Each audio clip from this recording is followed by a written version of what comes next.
Kanza kwethu sanibonani anginibingelele nginamukele le channel emaswidi mina production okubingelelayo umxolisi fana kadla ngozala phansi le nkandla mthetho emnyama mangabe ke uyaqala ufele channel ngicela ukwenza iqiniso lokuthi uyacofa subscribe maqala ubale video ushaw like bese uyakhomenta ke lolu daba. Kanza kwethu ziyakhala namhlanje iEFF engathi yenza mawala sengathi akuzuba lula njengoba ke abanye ade becabanga ukuthi hayi bazoshelela ke njengokushelela nje kwikhasi lika banana sengikhuluma ke ngeANC kanye ke nomkhondo wesizwe. iANC beyibona ngathi hayi cha engathi izolwina ke lolu khetho emva kwenkulumo eyenziwe umongameli President Cyril Ramaphosa lapho khona ke ebekhuluma ukuthi ke yini into azoyiletha yini into azoyilungisa ikuphi futhi asekwenzini.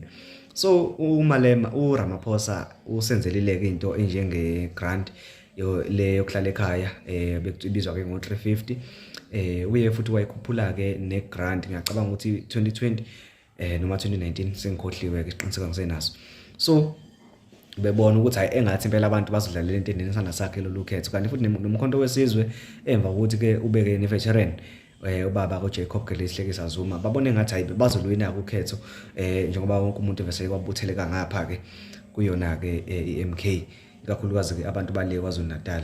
Kanti ke namhlanje ke kubonakala ngathi sekuningi okushintshile emva ukuthi ke upresident ke weEFF uJulius Malema ebeke nemanifesto njengamanje ke isakwi-break ngoba ngithulela lolu daba isakwi-break njengamanje ke sekukhona nje izindaba eziqavile sokhona izinto eziqavile ezimayelana nemali aseyithintile engicabangile ukuthi ke akumele ukuthi usale ngaphandle ungazizwa. So naka ke amaphuzu uMalema akhulume ngawo amayelana nemali engithe angusondezele wona. Into nje uqala ke nje ayishilo uthe iplan yakhe yena mangathiwa ke siyamvotela ukuthi abe president yala eSouth Africa ku-2024 into angayenza nansi imali i-social grant yogogo nomkhulu. So impesheni leholwa ke ogogo nomkhulu uzoyikhuphula iye ku-4,180 ngenyanga 4,180 ngenyanga. Ngiyathemba ukuthi uyamtshela ugogo wakho ke lapha ekhaya ukuthi enze njani. So waphinde wathi ke ama veterans bazohola u4,220 umuntu ke mhlambe obekade yisosha ube yiphoyisa umuntu nje besebenza eoffice osengekho ke njengamanje useyekile uzohola noma sehlele ekhaya imali engango4,220. Wasethi ke i-child supports oMaka Enzo abasondele bona ke bazothola u1,200 ngenyanga. Uthe nje child support kuzoba 1,200 kodwa ke ngiyacabanga ukuthi ke imali ke ezothola ke ingane ngayinye okuzoba 1.2 ngenyanga. Wasethi ke imali yabantu abakhubazekile izokhuphuka angazi ke ukuthi ke njengamanje imalini futhi akasho ukuthi izokhuphuka ibe imalini uthe nje izokhuphuka. Wasethi ke uzolungisa inkinga kaEskom uthe nje yena emva kwa6 months esesikhundleni mangathiwa siyamvotela ebe umongameli kodwa kuphela inyanga ezu6 iyobe singekho indaba ebizwa nge-load shedding la eSouth Africa. Futhi ngashaya uDisemba ka2024 singenayo i-load shedding futhi ke sihwebelana namazwe ala eAfrica kuphela amazwe angaphesheya awangene ngaphandle ke kwalawa ke esinawo kwi-BRICS okuwo-Brazil o-Russia o-China o-India namanye ke lawa asanda ukungena. Washo ukuthi ke uzoyiqeda ke inkinga Eskom. Uphinde ke wathi ke mawukuthi ke no matric kodwa umsebenzi awutholi uhlele ekhaya uno matric it doesn't matter ukuthi uno high certificate uno diploma okanye no bachelor's degree une bachelor's imali ozoyithola u1,000 ngenyanga ngokuthi nje ube no matriculation. Into ayiqavisile ukuthi akekho umuntu ozofundela mahala la South Africa. So wena njengamanje mawuthi ufunda isikole ufunda uyimisela uziqiniseka ukuthi uyaphasa khona uzothi mawuhlele ekhaya uthole 1,000 lakho finish. Waphinde ke wathi uma ukuthi une degree kodwa unawo umsebenzi uzothola u3,000 mawuthi khona isicucu siphethe esandleni kodwa umsebenzi awunawo uzothola u3,000 manje uzoyithola ngenyanga kuzoba u3,000.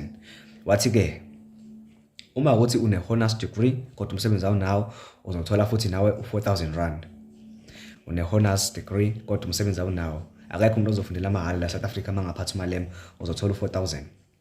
Wathi ke uzonciphisa ukubiza kwamadatha uthe Vodacom nawe MTN ngizobhekana naningqo mangangena esikhundleni ngizokunciphisa ukubiza kwamadatha la South Africa cause cause without information we are nothing. Okusho ukuthi ngaphandle kolwazi akukho ke esinakho. So kumele ukuthi sibe ne-access elula masifuna ukungena ku-internet sifunde izinto nokuthi sisimpilo zethu phambili.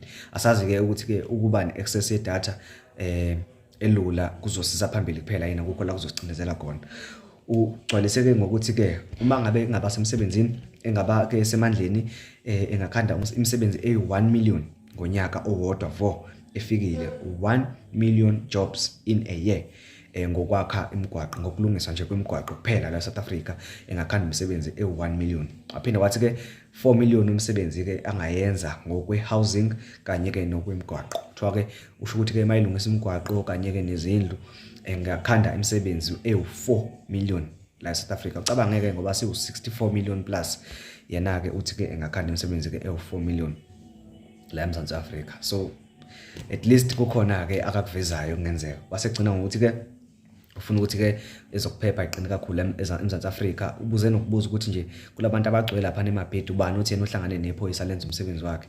Hawu kwathula kwathi du. Wathi ke amaphoyisa ufuna ukuthi ashayele amabhayisikili kanti ke phinde futhi ke inyanga nenyanga kube ke ne-monthly sesh ezoba khona lapho khona ke amaphoyisa izobengena emzini makuthi nje khona ukusoleka okukhona ukuthi khona ibhamu noma khona amaphoyisa ayangena ikakhulukazi ke kwaZulu Natal. Ilokho ke ebengisakubambile ke njengamanje imanifesto isathe shwi kwi-break njengamanje kusadlala umculo kusadansa bayadela ka bakhona ngoba phela bayishaya ngapha beyishaya ngapha eceleni khona umcimbi kangizwe emculo ngapha eceleni khona imanifesto ye-EFF. Ayi namhlanje sengathi ke ziyakhala nganza kwethu yenza isiqiniseko sokuthi ke uyaregister uregistela ukuvotela iqembu olithandayo kulonyaka ke ka 2024.